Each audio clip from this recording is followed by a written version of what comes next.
So we are back, Senate Education. We are now directing our attention to H 887. And I think what we are going to do is we are going to look at the section that came out of House Education, which is they are referring to it as the Commission on the Future of Public Education. That will be our section. We will work with Ways and Means a little bit, I think in a similar way to what House Education did, which is basically we'll have finance do the other section, but there are maybe 5 or 6 key things that are related to our committee. So once they're finished, we'll take the yield bill and go through those sections. But for today's work, Ms. St. James, I believe it's the first 11 pages, if you'd be so kind as to take us through. Yes, Beth St. James, Office of Legislative Counsel. So you should have 2 documents. H 887 as introduced, and then an amendment, H 887, that came out of the House Appropriations Committee. They will both be part of our walkthrough today. H 887 was voted out of the House today. Right. And the amendment that we're going to talk about was, will be incorporated eventually. And there was one more amendment, but it was not germane to this section, sorry. Okay. So section 1 is entitled The Commission on the Future of Public Education. I'm looking at the bill as introduced now. And I'll just read the creation section. We'll walk through that, and then I think we can kind of take some broader looks at some of the language. So I'm on page 1, line 19. There is hereby created the Commission on the Future of Public Education in Vermont. The right to education is fundamental for the success of Vermont's children in a rapidly changing society and global marketplace, as well as for the state's own economic and social prosperity. The Commission shall study the provision of education in Vermont and make recommendations for a statewide vision for Vermont public education system to ensure that all students are afforded substantially equal educational opportunities in an efficient, sustainable, and stable education system. The Commission shall also make recommendations for the strategic policy changes necessary to make Vermont's educational vision a reality for all Vermont students. So that really sets up what we're about to walk through. Right. Membership of this commission. And to the extent possible, the membership should represent the state's geographic, gender, racial, and ethnic diversity. Okay. So we've got the Secretary of Education, the Chair of the State Board of Education, 3 current members of the House of Representatives, not all from the same political party, who shall be appointed by the Speaker of the House. 2 current members of the Senate, not from the same political party, who shall be appointed by the Committee on Committees. 2 representatives from the Vermont School Boards Association, appointed by the Executive Director. 2 representatives from the Principals Association, selected, probably should say appointed, by the Executive Director. 3 superintendents appointed by the Executive Director of the Superintendents Association, 2 of whom, I'm on page 3 now. Yeah. Shall be appointed as follows: 1 superintendent of an SU that operates a CTE center, and 1 superintendent of an SU that is composed of at least 3 separate school districts. So a supervisory union that is not just 2 school districts, or even 1 school district would be a supervisory district, but someone who's an SU of a multi-district supervisory union. St. James, not to get off track or anything, but do you remember any testimony, we can certainly ask the House this, or any historical knowledge of us doing something like this before, but with an outside group? Did they talk about saying, hey, we'll have, is there anything like that, sort of an outside group coming in and sort of assessing this? You know, we have PICUS reports, we have all these different reports, Do you mean like a consultant? like a consultant group or anything? I was not, I will say, I was not in the room for the majority of the testimony Okay. on section 1. I was in Ways and Means. And then I did not hear all the testimony. Thank you. Just looking through here, if you bear with me for a second.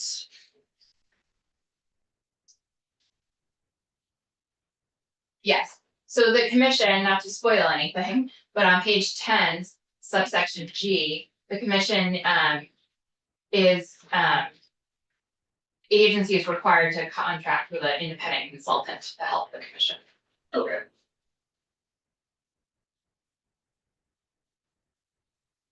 So we just walked through the superintendent members. On page 3, line 8, 2 representatives from Vermont NEA appointed by the executive director. 1 representative from the Vermont Association of School Business Officials with experience in school construction projects appointed by the president of VASBO. The chair of the Census-Based Funding Advisory Group created under Act 173. The executive director of the Vermont Rural Education Collaborative, and 1 representative from the Vermont Independent Schools Association, appointed by the president of VESA. That's the membership of the commission as a whole. On page 3, line 19, subsection C, we're going to talk about the steering group. So the steering group is jumping ahead a little bit to page 4, the steering group shall provide leadership to the commission and shall work with a consultant to analyze the issues, challenges, and opportunities facing Vermont's public education system, as well as create a formal action plan to drive change and innovation in the public education system. And the steering group forms subcommittees of the commission members. The steering group will be appointed by the Speaker of the House and the Committee on Committees separately. This is one of the amendments.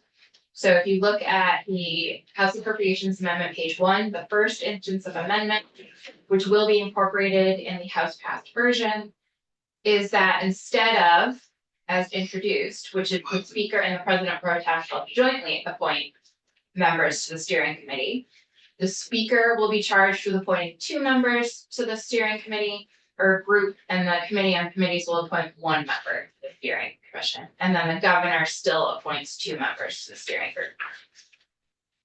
And just because this is the first pass, the steering group provides the leadership to the working group.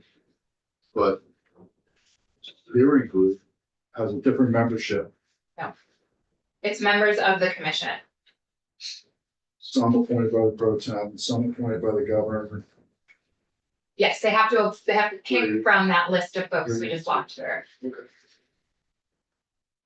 They provide the leadership. A leadership group of 5 for a working group of 20 plus. That's it, right? In a nutshell. I have not counted how many members are there. So just to sort of follow up on that, so there's the body, Correct. this working group, The the commission, commission, thank you.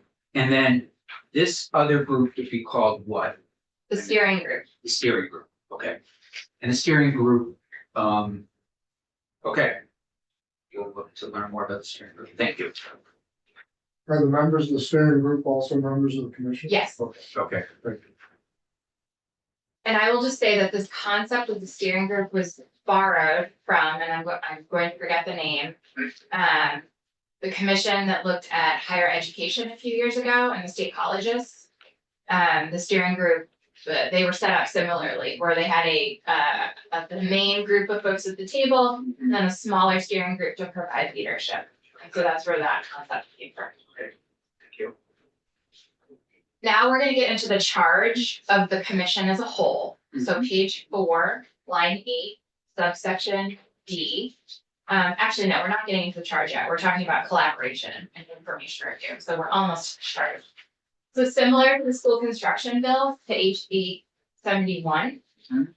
This bill lists, section 1 lists specific entities or people Okay. that the commission has to seek input from or collaborate with. Required, Yes, okay.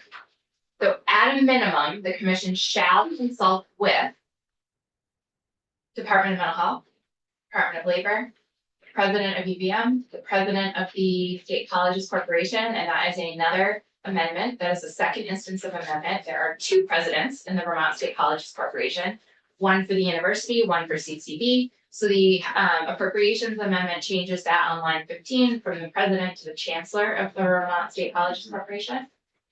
A representative from the Pre-K Education Implementation Committee, which is working right now. The Office of Racial Equity, a representative with expertise in the community school model in Vermont, and the Vermont Youth Council. It is implicit that they can consult anyone they want. Where is that? Where does it say that? It doesn't, it's implicit. I know we had it called out in the other, I don't know. Page 5. The commission is also required to review and take into consideration existing educational laws and policy, including legislative reports the commission deems relevant to its work, and at a minimum, Act 46, Act 173, Act 127, which is the Pupil Waiting Act, and Act 76, which is last year's child care bill, which included several sections about pre-kindergarten education. Page 5, now we're in the duties of the commission. And similar to the school construction bill, there are kind of larger topics with smaller subsections or subdivisions underneath each. So I think it makes sense to just read through subsection E, lines 6 through 14 to kind of orient you. So the commission shall study Vermont's public education system and make recommendations to ensure all students are afforded quality educational opportunities in an efficient, sustainable, and equitable education system that will enable students to achieve the highest academic outcomes. The result of the commission's work shall be a recommendation for a statewide vision for Vermont's public education system, with recommendations for the policy changes necessary to make Vermont's educational vision a reality. In creating and making its recommendations, the commission shall engage the following. So there is a section that spells out here what public engagement needs to look like for the commission. So I'm on page 5 at the bottom there, line 15, subdivision E1. The commission shall conduct not fewer than 10 public meetings to inform the work required under this section. At least half of the public meetings shall be held in different geographic region of the state. The commission shall publish a draft of its final recommendations on or before October 1st, 2025, solicit public feedback, and incorporate such feedback into its final recommendations. And then it needs to append to its final recommendations to you all those public comments that it receives. I'm on page 6 now. The public feedback process shall include a minimum 30-day public comment period, during which time the commission shall accept written comments from the public and stakeholders, and a public outreach plan that maximizes public engagement and includes notice of the availability of language assistance services when requested. Now we're getting into the broader topics in the charge. Senator Hewitt, please. Sorry, I still ruminating on this phrase on page 5, the public engagement piece. At least half of the public meetings shall be held in a different geographic region of the state. So that's assuming half will be in the same place, like Montpelier, let's say, and the other half will be in multiple different places or Correct. a different place. I think that's a good point. The language could be more clear. I believe the intent here was that it was in several different geographic regions. Okay. Thank you. I think that's a holdover from that I should have fixed based on it used to be that all of them had to be in a different geographic region. Wow. during one draft. Thank you. So we're on page 6, line 9, policy considerations.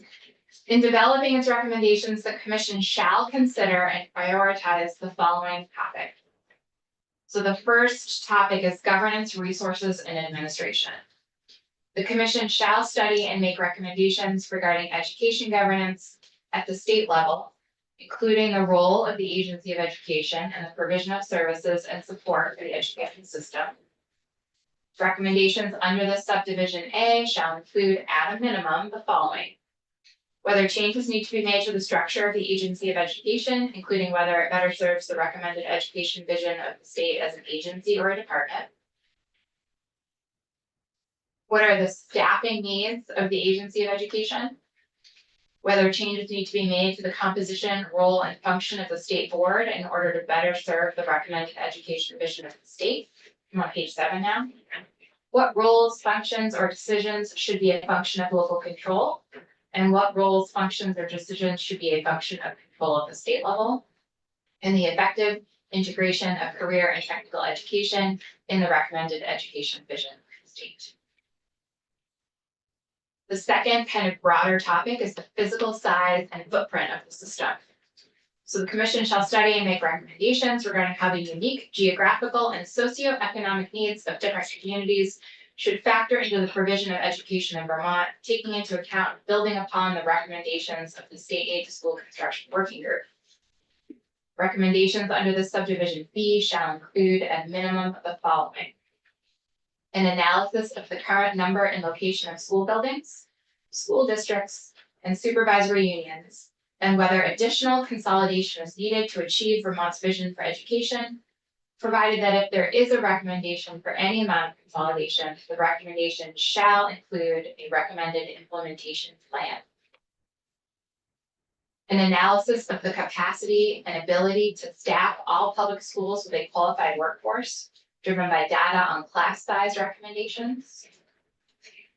An analysis of the current town commission program, and whether and if so, what changes are necessary to meet Vermont's vision for education, including the legal and financial impact of funding independent schools and other private institutions, including consideration of the following.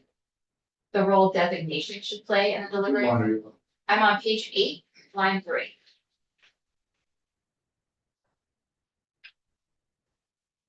The role designation should play in the delivery of public education, and the financial impact of the education fund of public dollars being used in schools located outside Vermont. Please, Senator. Financial school or the public dollars being used in schools located outside Vermont. I thought, thinking of the moratorium that we had for sending students out of state to international schools, is that, That is not a thing. There's a moratorium on the approval of new independent schools. so we are still, sorry.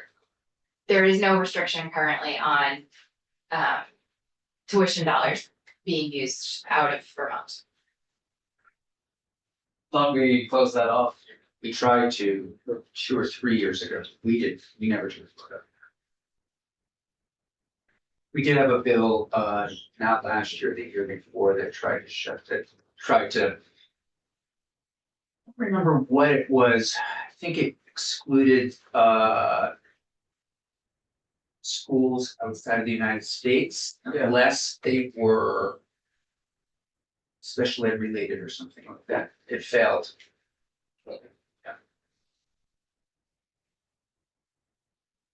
The last subtopic in this category is an analysis of the current use of private therapeutic schools and the provision of special education services. And whether and if so, what changes are necessary to meet Vermont's special education needs, including the legal and financial impact of funding private therapeutic schools. The third kind of broader topic is the role of public schools.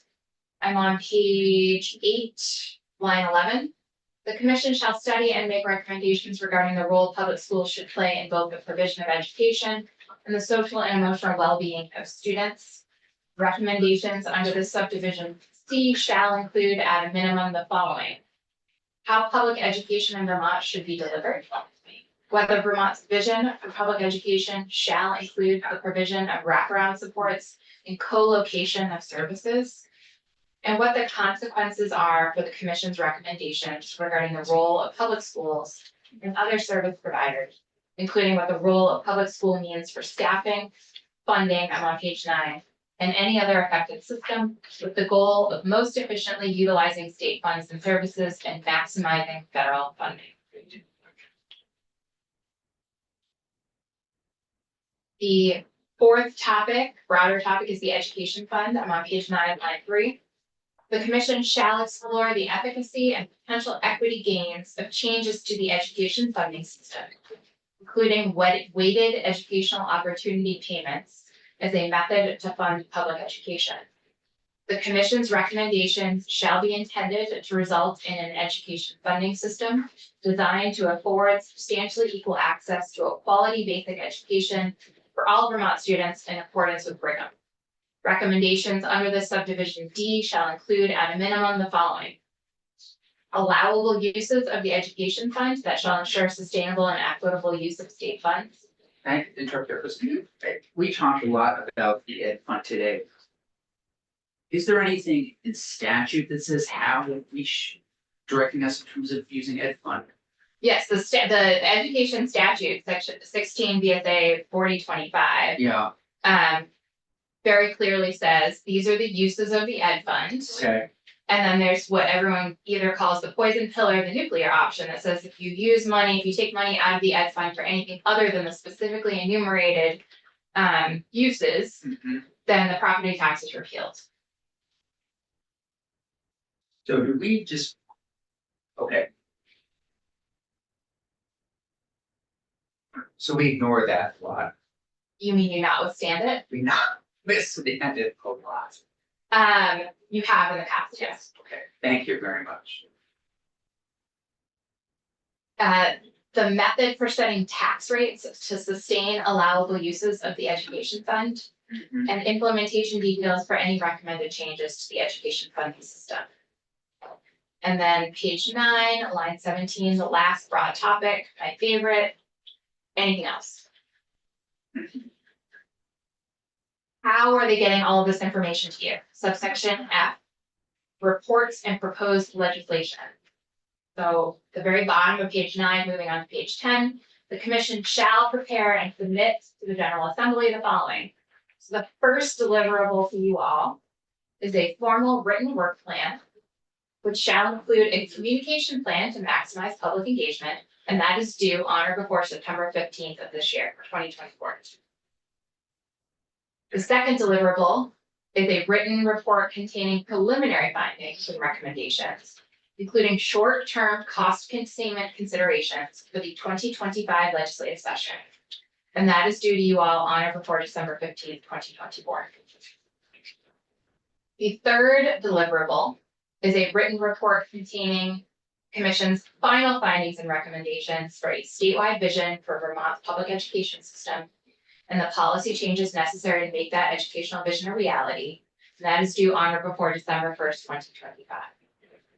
And then the last deliverable is proposed legislative language to advance any recommendations for the education funding system. Page 10, assistance, subsection G. The Agency of Education is required to contract with an independent consultant who will work with the steering group to provide technical and legal assistance to the commission for the work required under this section. For the purposes of scheduling meetings and providing administrative assistance, the commission shall have the assistance of AOE. The agency shall also provide the educational and financial data necessary to facilitate the work of the commission, and school boards are required to comply with requests from the agency to assist in data collection. Yeah, sure. Question, what's, can you give me an example of an independent consultant? Like the brand corporation. I can't give an example of that, That's an sorry. institute. Okay, Yeah, we use them. let's talk about that. The very bottom of page 10, subsection H, meetings. The Secretary of Education is required to call the first meeting of the commission to occur on or before July 15th of this year, 2024. The speaker and the president pro tem shall jointly select a commission chair. A majority of the membership shall constitute a quorum. Meetings shall be conducted in accordance with the open meeting law, and the commission will cease to exist on December 31st, 2025. Members of the commission are entitled to per diem compensation reimbursement as required or as allowed under law for not more than 30 meetings. And what 32 BSA section 1010 essentially says is if you're not otherwise compensated for your attendance at these meetings, then you would be entitled to per diem and reimbursement. May I ask a question? Yeah, please. Thank you. Getting back to the assistants, and maybe even after that as well, but specifically around the assistants, can we be more specific? I mean, we're asking the agency of ed for assistance in this, contracting and page 10. And I'm curious, or I guess I'm concerned that this is gonna be happening pretty quickly, right? This is all happening this summer. The first part of the work is happening this summer, and then they will be meeting through next summer as well. Right, and I think it's fair to say the agency's going through some changes, and so is there a sense of who would be doing this work? Who the consultant would be, No, who the person at the agency of ed would be? I have no idea. That would be a question for them. Okay, so if it was not, we Send didn't it to discuss this. When you say are you talking about just the contracting? Well, so the agency of ed is gonna provide assistance to the group, correct? So if you look at line 12, Yeah. the agency of education shall contract with an independent consultant to provide technical and legal assistance. For the purposes of scheduling meetings and providing administrative assistance, they will have the assistance of AOE. So I think that's like scheduling meetings, posting stuff on a website, that kind of thing, and I do not know who at AOE would do that. I mean, I'm familiar with the assistance, just because we had assistance with the school construction task force, but okay, I can. But if we keep going, line 16 through 18, the financial and educational data. I'm gonna go out on a limb here and say Nicole Lee would be involved in that, right? And I don't know who else would be involved. Okay, thank you.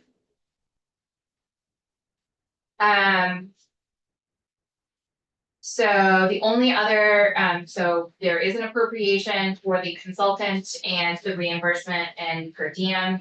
That was amended in the appropriations, amendment, Which we have in our folders. which you have in your folders. And that is, the third and fourth instances of amendment. It's basically, there was money appropriated in last year's budget for the school construction task force. $200,000 was appropriated. That money still has not reverted. It's still with AOE. Sorry, good thought. Thank you. That money is still with AOE, and so the House Appropriations Amendment allows AOE to keep that money and use it for the Commission on Future Public Education. So I don't know how much is left, is what I'm trying to say. Thank you. Sorry, going back to my previous paragraph on 10. This is line 18, and this might be a better question for Sue Sklowski, but school board shall comply with requests from the agency to assist in data collections. I'm just wondering, would that be more appropriate to ask like the district for that data? Or is it appropriate for the school boards? I mean, being on a school board, I know that I don't necessarily have ready access to a lot of data. I could probably get it, but so I'm just. Yeah, please go ahead. Sue Sklowski. Yes, Sue Siglowski, Vermont School Board Association. Yes, I do think that's a good point, and it would be appropriate to change board to district. Thank you. Ms. St. James, how much time are we giving everybody to do all of this? Oh, that is above my pay grade. Oh, I'm sorry. No, I thought you meant the yield bill. This. So their final recommendation to you all is due December 15th, 2025, and the commission would cease to exist that same month. Okay, so that feels It's a good chunk of time, and we're not limiting them in terms of number of meetings. 30 30, okay. for per diem and compensation. I don't think there would be anything Okay, for a year. that would prevent them from working beyond that. Yeah. They just wouldn't be entitled to per diem and compensation, but they could certainly come back to you next year and say, we've already That's hit right. 20 or 25, right? Good, yeah.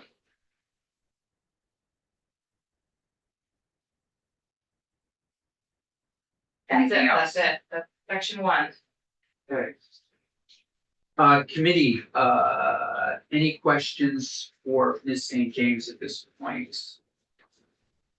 I'm looking at the clock. I know we had, I do have a 5 o'clock call. Mr. Nichols and others, are you coming in to say this is pretty good and we like it? We have a couple of little suggestions Okay. and it's okay with the chair. As a Sue, group? yeah, as a group, Sue will speak for us and it'll be very brief. I love that. And we love most of everything that's in there, just a I couple figured you'd- small Great, suggestions. okay, Okay? great. Ms. Siglowski, please. Please. thank you. Senator Can I Lewis. ask if the V's saw this bill developing in house as it? We're very involved. Good, that's good. So that's good. That helps. So, Great. thank you very much for the opportunity to speak with you, Sue Sklasky, Vermont School Boards Association, and have a few points from our 4 associations. We think this is very important work at a critical time.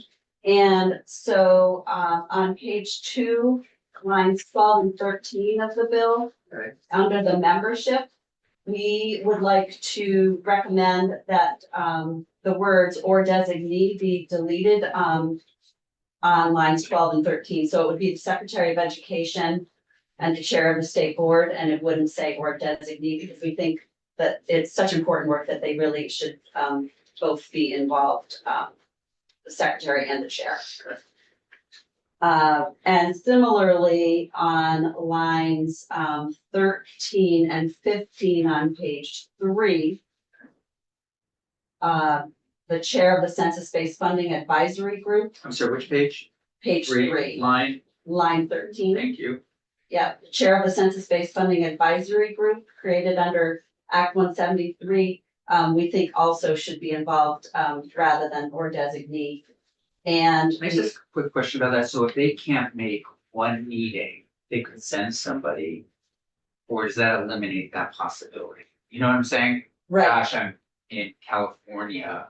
I don't think that they could send somebody to Okay, one well- meeting, even if they were themselves participating, Right. because they would be the One's person the on the, person, yes, right, thank you. exactly, That's- yes. Thanks. So on line 15 Yeah. of page 3, the Executive Director of the Vermont Rural Education Collaborative, Yeah. again, we think it should be that Yeah, person. makes sense. Moving on to page 4. Line 4, this has to do with the steering group that Ms. St. James told you about. And on line 4, it says that they need to create a formal action plan. We would like to suggest that the word be propose rather than create, because we think that the action plan should be approved by the full commission. Okay, I've lost you in terms of, so you want propose, right? Yeah, rather than create a formal action plan, it would be proposed. And that the action plan be approved by So, I'm the, sorry, what line? line 4 of page 4. Thank you. You're welcome. And then the last thing is on line, pages 9 and 10. And we have a question about the reports. It's under the reports and proposed legislation. You see at the bottom of page 9, line 20 starts there. The commission shall prepare and submit to the General Assembly following. And top of page 10, line 1, a formal written work plan. We are unclear as to whether that is the same thing as the action plan that I just spoke about on page 4. And if so, it should be called the same thing, either work plan or action plan. The St. James is the same?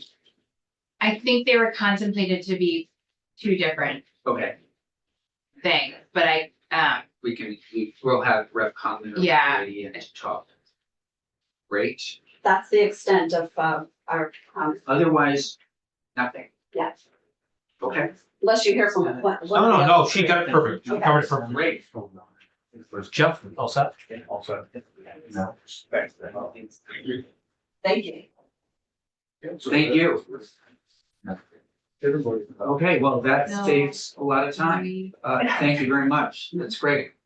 Any immediate questions on this? Yeah, Please. came from Ways and Means. No, this is House Education. Yeah. House Education did section one, Ways and Means, looked at it. I know it went to them. They made considerable changes. They did make consider, Well, I shouldn't say considerable. They made changes. Sure. that are reflected, of course. Yes. What we look at. Okay, we will pick this up tomorrow. So we are adjourned for this afternoon.